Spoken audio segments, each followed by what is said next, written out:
దీనత్వాన్ని కలిగి ఉండాలి. మనం ఎదుటి వ్యక్తులపై దీనత్వాన్ని చూపించే వారంగా ఉండాలి. దీనత్వం కలిగినటువంటి వ్యక్తులలో మొదటి వ్యక్తి ఎవరు అని అంటే యేసుక్రీస్తు వారేనండి. ఆయన గురించి రాయబడిన మాటను మనం చూస్తే మత్తయి సువార్త 11వ అధ్యాయం 28వ వచనం చదవగలిగితే, మత్తయి సువార్త 11వ అధ్యాయం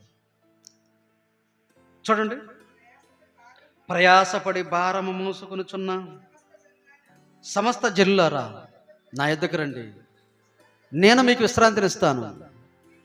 నేను సాత్వికుడును, దీన మనసు కలిగిన వాడు. నిజమేనండి, ఆయన దీన మనసు గలవాడే.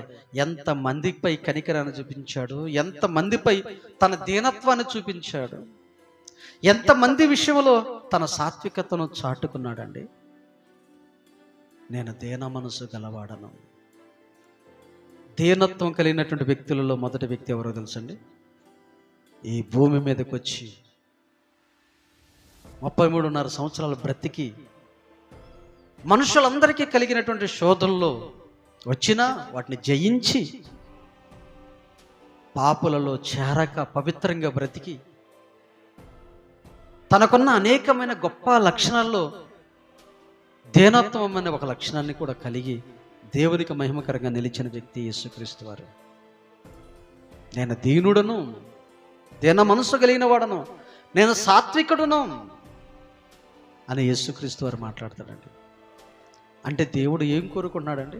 ఒక యేసుక్రీస్తు వారిలో ఉన్నటువంటి దీన మనస్సును మనమందరం కూడా కలిగి ఉండాలని దేవుడు కోరుకుంటున్నాడండి. ఇదే లక్షణం మోషే గారిలో కూడా ఉండదండి. సంఖ్యాకాండం 12వ అధ్యాయం 3వ వచనం చదవగలిగితే అక్కడ చూడండి, మోషే గురించి దేవుడు గొప్పగా రాయించాడు. మోషే భూమి మీద ఉన్న వారందరిలో మిక్కిలి సాత్వికుడు, చాలా దీనుడు, చాలా దీన మనసు కలిగిన వాడు. ఇశ్రాయేలు ప్రజలు నడిపించే విషయంలో వారు ఎన్నోసార్లు ఇసికించారండి, ఎన్నోసార్లు ఇబ్బంది పెట్టారు, ఎన్నోసార్లు వారు చాలా కఠినంగా మాట్లాడిన సందర్భాలు ఉన్నాయండి మోషే విషయంలో. ఏళ్లకు ఆహారం ఇవ్వలేదని, నీళ్ళు ఇవ్వలేదని, లేదంటే మాంసంతో ఆహారం పెట్టలేదని, లేదంటే శత్రువులు తరుముకొస్తున్నటువంటి పరిస్థితుల్లో ఎన్నోసార్లు మోషేకు తలనొప్పిగా మారారండి ఇశ్రాయేలు ప్రజలు. వారి విషయంలో భరిస్తూ, ఓర్చుకుంటూ, సహనాన్ని చూపిస్తూ, సాత్వికత్వాన్ని చూపిస్తూ, దీన మనసు కలిగి దేవుని ఎడల, మనుషుల ఎడల నిజంగా తన గొప్పతనాన్ని చాటుకున్నాడండి మోషే. అందుకే మోషే గారి గురించి మంచి మాట రాయించాడు. భూమి మీద ఉన్నటువంటి వారందరిలో మోషే సాత్వికుడు. అంటే యేసుక్రీస్తు వారిలో ఉన్నటువంటి లక్షణాలు మోషే గారిలో కూడా కనిపిస్తాయండి. మనలో కూడా చూపించగలం, మనం కూడా చూపించగలమండి.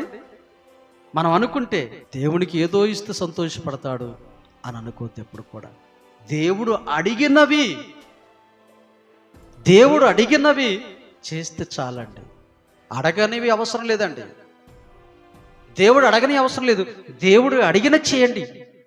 అడిగినవి చేస్తే అంతకు మించిన సంతోషం ఆయనకి మరొకటి లేదండి.